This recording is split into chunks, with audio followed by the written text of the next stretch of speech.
It's past time, John.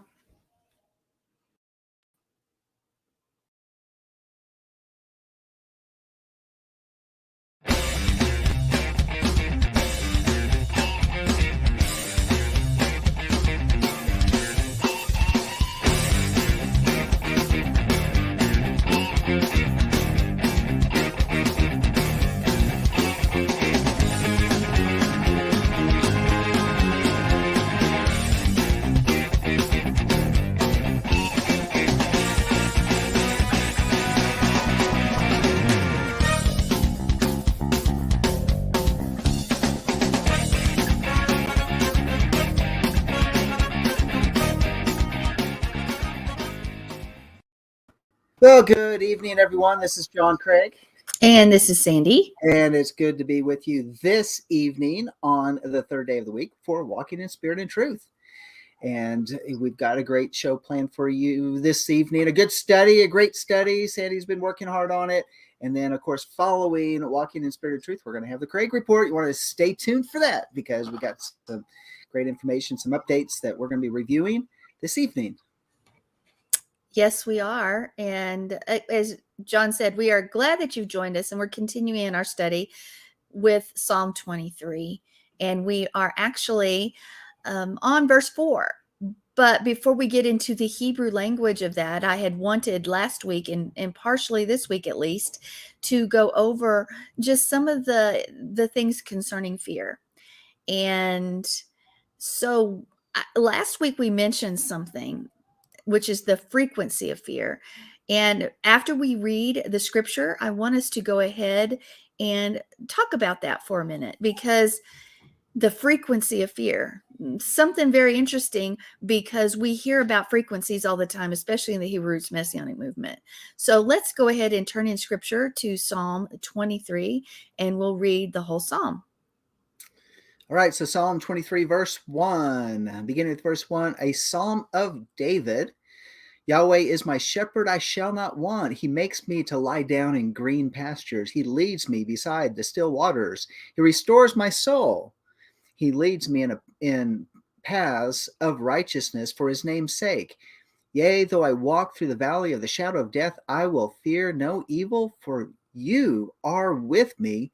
Your rod and your staff, they comfort me. You prepare a table before me in the presence of my enemies.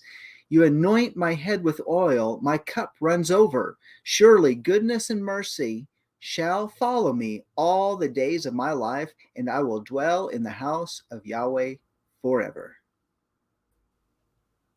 Well, hallelujah for that. We will dwell in the house of Yah forever. Now, let us go to this concept of the frequency of fear, just to briefly mention it. I know, John, you brought it up last week, so I'm going to let you talk for a few minutes about the frequency of fear, because everything has a frequency. We know that sound has a frequency. We even know that some say the emotions that we have and share have the frequency. Joe says we need to have the frequency of victory in Yeshua, and that's an amen to that. But there are so many things that we are just now beginning to understand that God has created, that Yahweh has created, that as we begin to understand them, it opens up this whole new paradigm on how we function and how the world functions. And frequency is one of those concepts. And we understand that even in music, that the frequency that most musicians play to in the Western world, or at least here in the United States, is 440 hertz. And that actually has only been around for 100 years, and it's what the Nazis used. We didn't use that before that time, before at least maybe after World War II. I'm not sure when we switched, but we were at 432 hertz, which is better. It's better. It's said that all the great composers of old did it at 432. Now Israel tunes to 444, which is supposed to be a frequency of healing, and actually we do that too. Now, and we're not here to get all into all the science on those frequencies, but the reason that we tune to the same thing that Israel tunes to is because it is very healing. That kind of music changes the way you feel and react. And whereas the other, that 440 hertz, 440, actually is said that even secular people will say that the music doesn't even have the value that it once did once we started tuning to this. And you have to think, why would we do that? Why would we copy the Nazis on something? I would say there's nefarious purposes behind that, but that's a whole nother show if we get into the musicality of all of that. But there is a frequency. We even know that as the tiger roars, the lion roars, it's at about 18 decibels, which is below our hearing, but it still creates this fear within it, within the prey. And some say that actually paralyzes the prey of the tiger, of the lion, and causes them to become easy prey. I was looking up some things on frequency, and we're not just talking about the frequency of sound, we're going to be talking about the frequency of fear. But it is really sad. I think the movie was called Irreverence or something like that. But it was said that the director or the director or the producer, I'm not sure which, had this sound throughout the whole show, the whole movie, to create fear and panic and make everyone uncomfortable and dreading what was coming next. And it's supposed to be a scary bad movie or something, but he did that so he could bring out those emotions and those feelings with the audience, because the audience that watches that movie is one that's geared more towards a horror or a horror type of show. And so secular people understand frequency, even the frequency of emotion. There's said to be, just as there is a frequency of fear, there is said to be a frequency of love. And so our emotions even carry their frequency. We know that there's a frequency in the clothing we wear. There are so many different things that most of us, in at least in Western society or in this day and this hour, we don't understand, but there is a lot to it, and people are coming into the revelation and understanding of those things. So let's gear it back in and hone it back in to that fear frequency. And I know I told you, John, that you were going to talk, and then I started talking.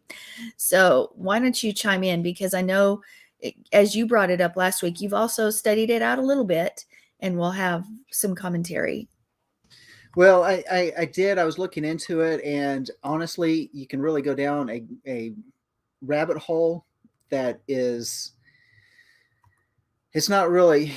There's a whole bunch of different things when you go to frequency, because you can get into the new age and you can start getting into the occult uses of the frequencies, and then what those things are tied to. And here's what my thoughts are. And going off what you said, Sandy, yes, the God frequency, the what's come to be known as the key of King David, is the 444 megahertz. That's what we tune to at Life of Worship for our worship team, and it's what King David played his harp in this key. And remember, King David, when he was called in to play his harp before King Saul, when King Saul was being agitated by demons. And you say, well, what happened to King Saul? Is when King Saul was disobedient, and he didn't slaughter all the sheep, and he didn't slaughter all the people, and he didn't slaughter the king. And Samuel came out there and said, what's this bleating of sheep? The kingdom has been torn from you, and y'all will replace you with another.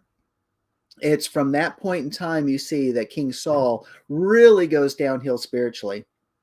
It was as if all of the protection of Yah had been removed from him. And so there would be times of agitation, and he would literally have demonic torment, and they would bring in David to play his harp and to sing in order to, at that frequency, I can't explain it, but we can see scripturally, it would bring shalom. It would bring a peace. And those demonic entities that were tormenting King Saul would be silenced.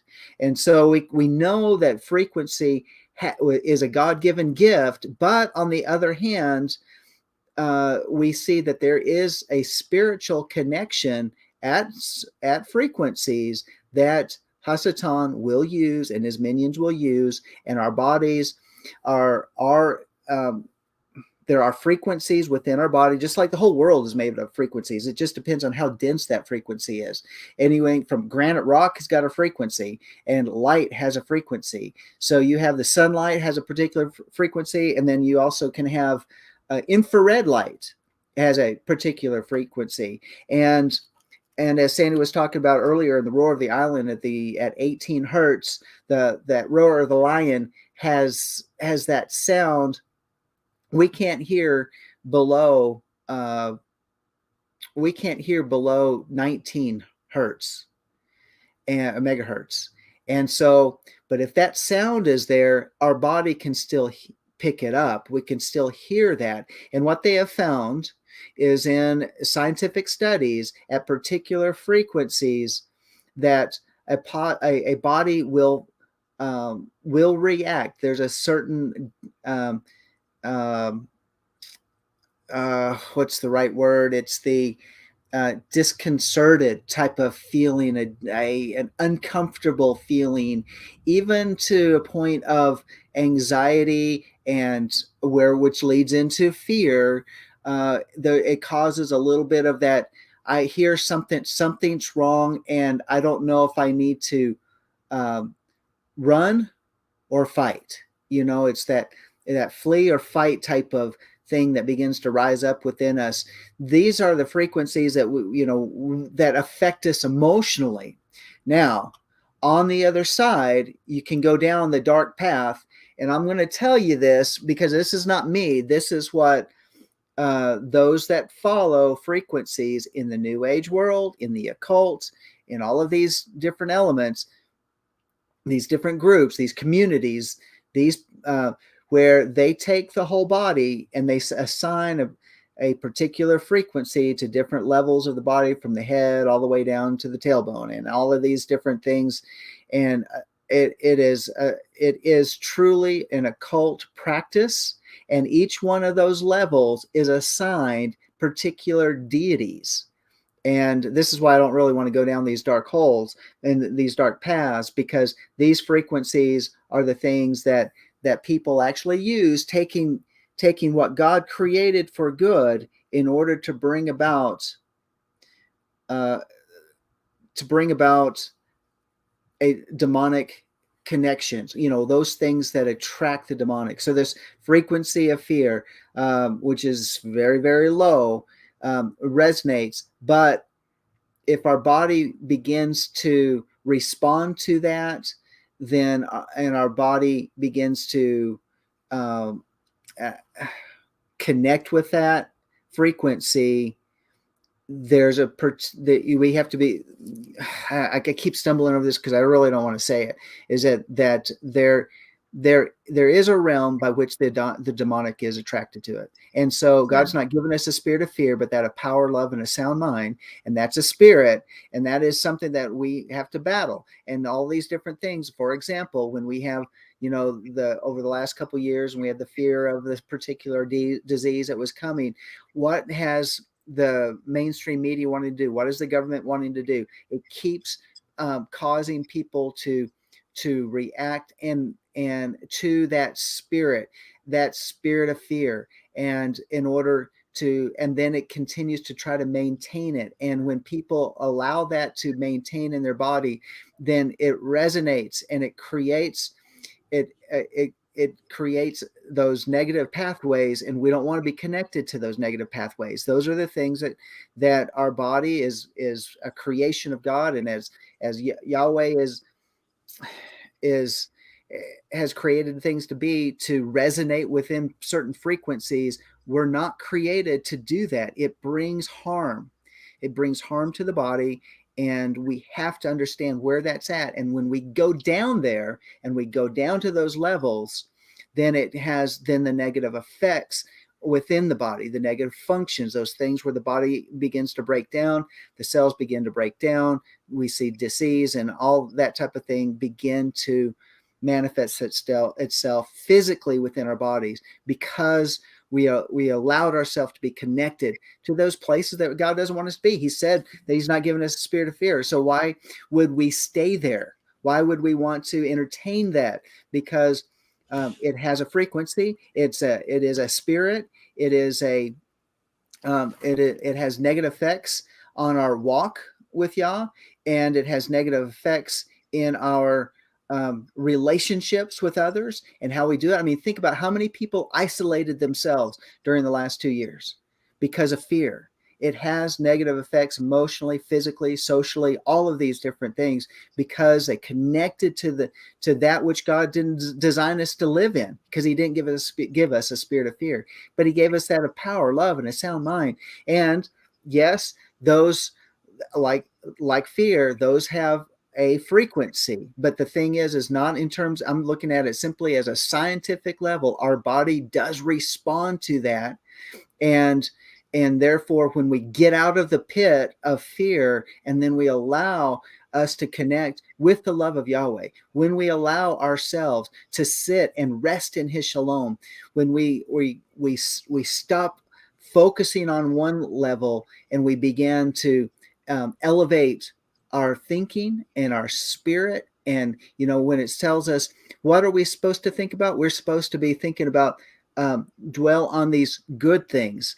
We're not supposed to, and we're supposed to bear the fruit of love, joy, peace, patience, kindness, goodness, faithfulness, gentleness, and self-control. These things scientifically have been studied out that they actually have a resonance. So, and they've done this all the way down with laboratory mice, and they put the electrodes in their brain and all these different things. So, yeah, so scientifically they studied these things out, and yet we know, because we are spiritual beings living in a physical body, we know there's a connection. And where does God want us to live? He wants us to live in His shalom and in His peace. And that's where we always define that word, where there's nothing missing, nothing broken, fullness, wholeness, and completeness.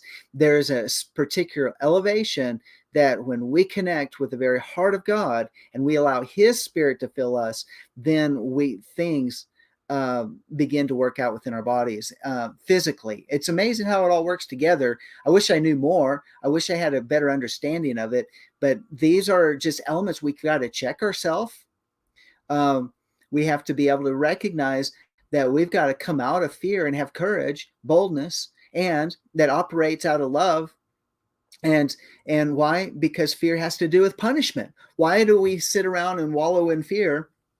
When fear has to do with punishment, we're afraid that something negative, something bad will happen. For example, 2 years, some people never came out of their homes. They had their groceries delivered, they had their food delivered, they worked from home, they didn't go out. Why? Because of the boogeyman.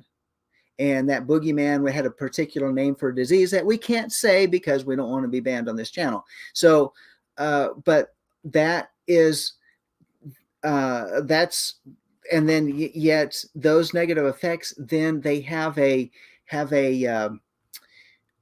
it's like an echo chamber. And once it begins, it starts in this endless loop that, unless it's broken, unless someone comes out of it, they're caught in the endless loop. Let me give you another example. And this is where our bodies, when we look at DNA, for example, DNA is a double-stranded helix.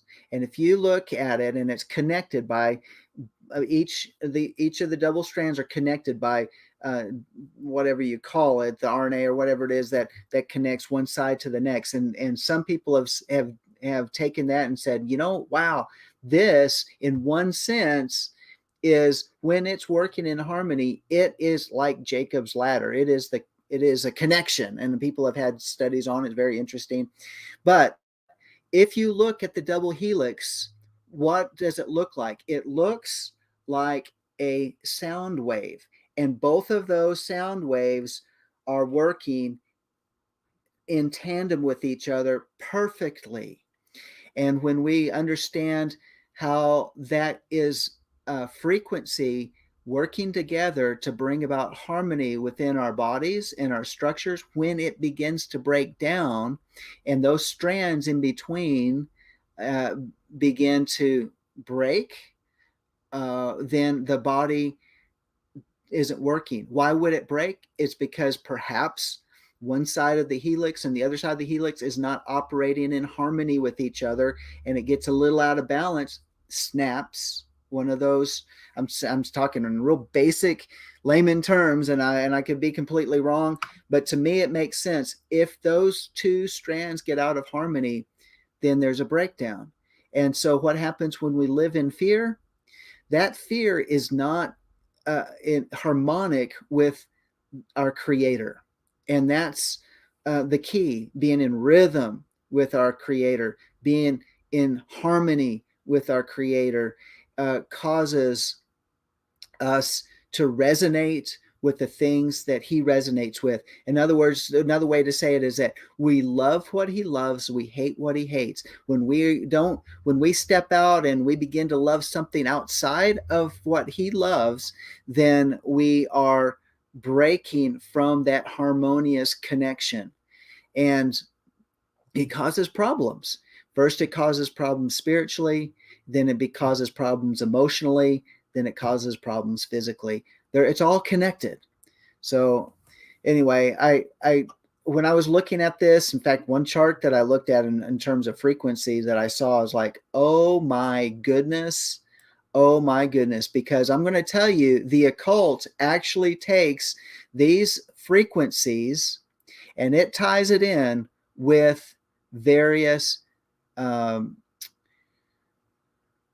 oh um, powers, principalities, demonic spirits with names that affect those particular regions within the body. And in that occult practice, it ties it in to uh, a an occult temple that mimics the temple of Yah. And we've had these teachings before. We've talked about how the body or the temple represents the body. The body is represented in the temple or the tabernacle. Well, there is a counterfeit temple. And when we start connecting with these wrong frequencies, we are opening up doors in ways that we don't want to go there. And we don't want to elevate ourselves into any type of demonic or occult realm. It is a hole, it's a pit, and it's a distraction, and it brings destruction. There you go. There's my 2 cents, Sandy. You're muted. You're muted. I think that was more than 2 cents, but it was good. Thank you. You said so many things that we probably should understand better, and you've got to be very careful, but yet you need to know the tactics of the enemy. How do you fight in war? How do you fight? You anticipate the enemy's moves so that you can, instead of just running away, you can be on the offense instead. So you said some really interesting things there, and I want to play off one thing you said after I read this quote from Max Lucado. He said, fear, his modus operandi, is to manipulate you with the mysterious, to taunt you with the unknown. Fear of death, fear of failure, fear of God, fear of tomorrow. His arsenal is vast. His goal, to create cowardly, joyless souls. He doesn't want you to make the journey to the mountain. He figures if he can rattle you enough, you will take your eyes off the peaks and settle for a dull existence in the flatlands. I thought that was a pretty good quote, and it's true. I'm going to get into all the detail of the physical things because we did that last week some, and we're doing it. We're going to go forward this week, but I want us to understand that even the animal, they just said that animals can smell fear on us when we fear. So think about that. Yeah. I mean, okay, I'm out in the public all the time, dealing with different customers and that type of thing. How many times do we actually, uh, if you go, if a customer has a dog or a cat, how many times, and I've seen this, not, just not just in my case, but how many times, depending on who that person is, that dog or that cat's friendly or not. Now, some dogs are just not friendly. They just don't like anybody that's around in their yard that they don't know, and they're going to bark. You're an invader, all that sort of thing. I think about Chihuahuas. That's just, so many Chihuahuas are like that. I mean, they just bark, bark, bark, bark, bark. You're just invading, and I don't want to be around you. Get away. And but but but they can recognize. Sandy, you and I were at the store the other day, and at Tractor Supply, and here's this dog walking around. It's not the first time at Tractor Supply either. And these dogs are like coming up to it. Oh, yeah, you smell good, or you smell friendly, that type of thing. They come up and they recognize the spirit. They recognize that which you carry. But if somebody is very fearful, like, go get that dog away from me, that dog is going to say, whoa, I don't like you. Something's wrong here. And I don't know how many different times when that I've seen this happen, that when a dog recognizes that someone's fearful, they get a kind of aggressive. I don't know if that's the proper term, but they get aggressive. They get vocal. They growl. They show their teeth. There's something that they recognize that they don't want to be around. Okay, sorry, I interrupted you. No, stay in with me on that, because here's what we don't understand as people. If fear has a frequency, fear has a smell, there's probably other parts of our senses that we don't understand or even knowingly know are affected by negative emotions. Let's go back to the experiment that we showed a video of it years ago about a plant. Okay, because we know our voice has a frequency. That's an audio frequency we're talking about here. But when you spoke words, there was one with music, but there's one with words. When they spoke words of affirmation and love, the plants grew. And when they spoke death, it died. The plants died and shriveled and were less than healthy. So this emotion, this feeling, this spirit, because we need to remember, he says, I did not give you a spirit of fear. So if you think that it's not connected to a spiritual realm, you are wrong. It is a spirit. Yes, it can be emotion that opens the door for the spirit to take hold of. But there are so many things that we don't understand, that the whole world is affected by one person, one emotion. Maybe that's a little broad, but what we feel, what we do, and how we act is not solely affecting us and us alone. It affects those around us. It affects how we act and react and interact with others. And so there's so much more that we don't understand. Again, for fear, for there to be a frequency of fear, that would draw in evil even in itself, for there to be a smell of fear. And there's so many other things we don't even know. And that takes me back to something else you mentioned. And you mentioned the thing that's been going around for 2 years that has basically paralyzed so many people and nations and communities, and destroyed livelihoods and things like that. Now, I guess the borders were never closed in this instance, but so many things were closed down. And there's always a threat out there that could happen again. And you close schools, you close businesses died and were never recovered. But if we use that same logic, because of a spirit of fear, and I would say that thing took over and took hold of people, and many are still walking in that same spirit. It started off maybe as a feeling and as emotion, but it has turned into something much greater. But if we use the same logic, that the powers that be did to create that fear amongst the people. But if we use that logic, then we need to close every highway, not just close businesses. We need to close every highway, because there's accidents. So you better not have any open highways or drive anymore, because there are accidents. In fact, you better not fly, because there can be a plane crash.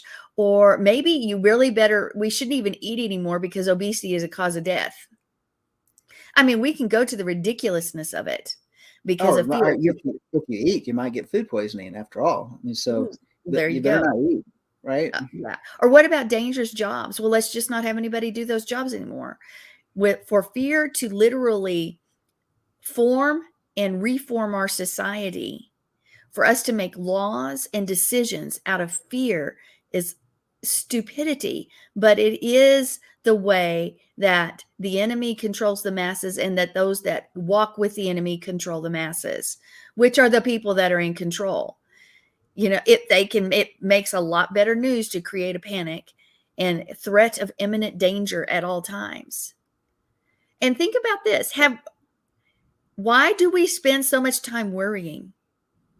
Why do we worry about the threat of a flu, or or the what ifs of tomorrow, real or unimagined threats? So it doesn't matter. Why do we spend so much time worrying? All we have to do is listen to the headlines, and a spirit of fear could actually come over us if we're not listening to them with the right ears. What do I mean by that? We trust in Yahweh, and we need to be informed. So we need to find sources where we can get information that is not going to be lies. And when we listen to that and we make decisions or pray over things, we do that with the understanding that we trust Yahweh in all things, and that He's got us in control. But we see how the enemy is putting pieces together so that we know how to combat it, so that we know how to stand when others don't. But still, we have a society of worry, people that worry, that fear, and maybe we can look at the answer in the philosophy of life. In the Western world, what is it basically say? Besides, it feels good, do it. It's anything can happen to you at any time. Ooh, what should we do? Something could happen. This could happen or that could happen. Well, Everything is unpredictable. What? think about this, and we started seeing this back in the 70s, going into the 80s, where we see the rise of the nanny state. And remember, because it was back in those days, is that if you rode your bicycle, I mean, who wore a helmet when they rode their bicycle? Never did.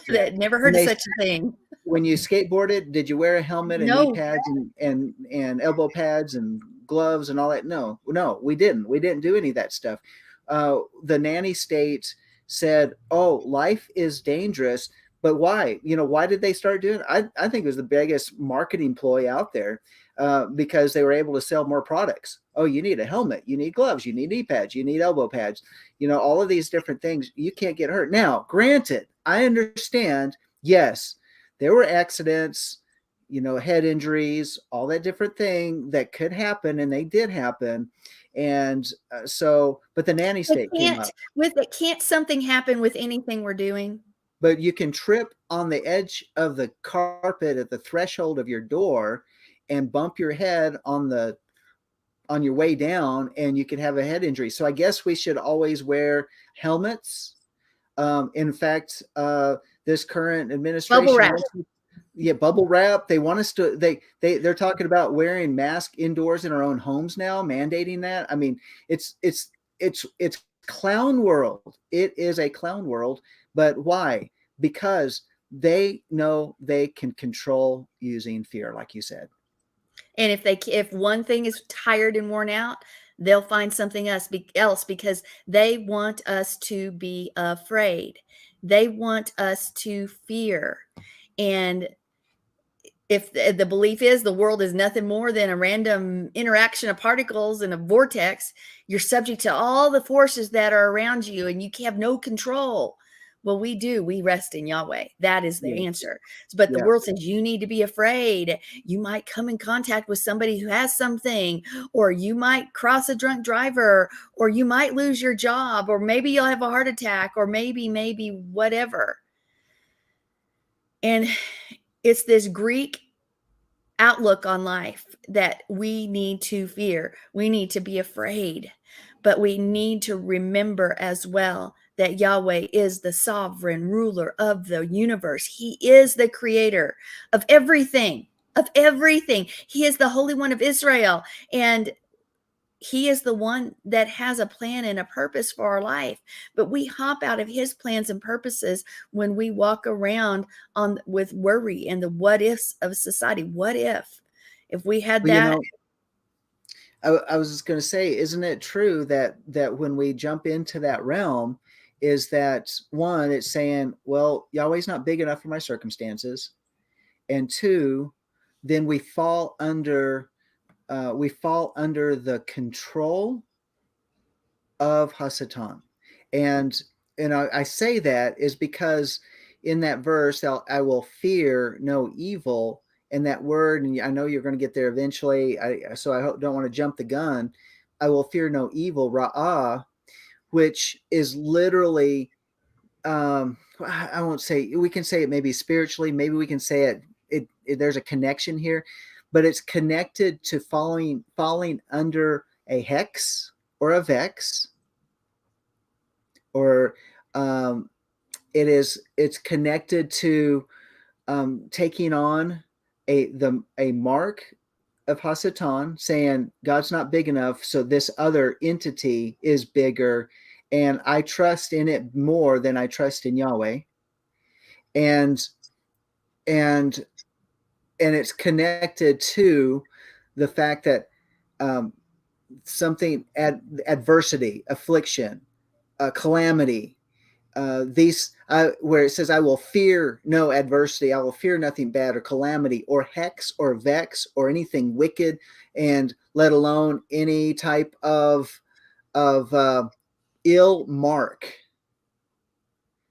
That's literally when we step out and we're not walking in fear, that I will fear no evil, then we are disassociating ourselves with the delusion and the deceptive and that siren call of the enemy trying to pull us into that level where ultimately we're being controlled and manipulated by. That's good. That's really good. Trust in him. Bottom line. Trust in him. Realize what's out there. Yeah, there are things out there and threats out there, but we don't have to be a part of them, and we don't have to receive the threat. We don't have to open that door. He's in charge. He's sovereign. We cannot make our decisions and base our life on the what ifs and the worry and what might happen to me. We have to make our decisions and live on the basis of we trust in Yah Mm-hmm. over everything else. Yeah. We are his servants. We do his will. We follow his commands. We are in covenant with him. His enemies are our enemies, and our enemies are his enemies. And if I would come down with something, well, then it's going to serve his purposes for a reason, and I will get out on the other side. If I would Well, face one a of the things. trial, if I would face a trial, an accident, something else that happens, it will be used for his purposes, and I will come out on the other side with a great testimony. We have to adjust the way we see the obstacles and the threats that are around us. Go ahead. Mm-hmm. Right. Yeah. Because that's exactly right. Because the if we fall for this delusion of Hasatan that pulls us into that, we we start recognizing, why am I fearful? Why am I fretting? Why am I doing this? Understand is that now we're recognizing our own wretchedness. Okay. It's saying, I'm really in a pit. I'm really covered in miry clay, and this is not where God wants me to live. And that first point of recognizing it, that honestly, when we recognize that point, man, that's an awesome time, especially that we're coming into this time of of Passover and unleavened bread, is to recognize that is leaven I don't need in my body. I don't need that in my thinking. I don't need that in my soul. I don't need it in my lifestyle, and I don't need to project that in my life. And that we take care of it. Say, Father, I'm wretched. We confess that before him. I am wretched. I'm living in a place that you don't want me to be living. You didn't create me to live in this place. And in spite of circumstances, current events, whatever it is, still, I'm living in a bad place. Doesn't mean we go bury our heads somewhere out there and just try to turn the noise off and turn everything off. No, I mean, I don't think that's wisdom, but it is everything having to do with the proper attitude that aligns ourselves with the word. And so when we recognize that wretchedness and we confess it, we also have to confess and we have to renounce that we have aligned ourselves with the plan of Hasatan. We actually allowed ourselves to be deluded, to be enticed, and to be brought in to that realm. And we have to renounce that connection and any connection that it's affected us spiritually, emotionally, and physically, and renounce all those three layers. And then we got to start making sure that our good confession is aligned with the word, and that we are not speaking contrary. We're not speaking the death of ourselves. We're not speaking the pain of ourselves or our situations or the woes is me or whatever. That we elevate ourselves to that which is in alignment with what Yahweh already said about us. And there's tons of scripture that tells us where we're supposed to be living at. Really good. Well, thank you, John, for really taking us on this journey today. It's good, and it's an encouragement, and it's a reminder that we live in a world where the enemy tries to counterfeit all that's good that Yah creates, but we trust in him. So we will continue on this path next week, and I hope that you got something from this evening. And anyway, there's more coming up because the news part of this show is up next. All right. Yeah, thank you for joining us, and we'll see you on the other side here on lamnetwork.tv.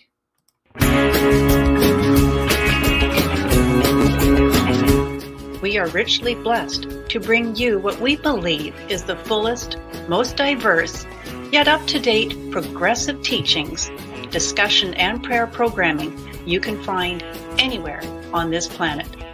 Be sure to take the tour of the MessianicLambRadio.com website. I'm Susan Hoogie, thanking you for joining us on the Messianic Lamb Video Network.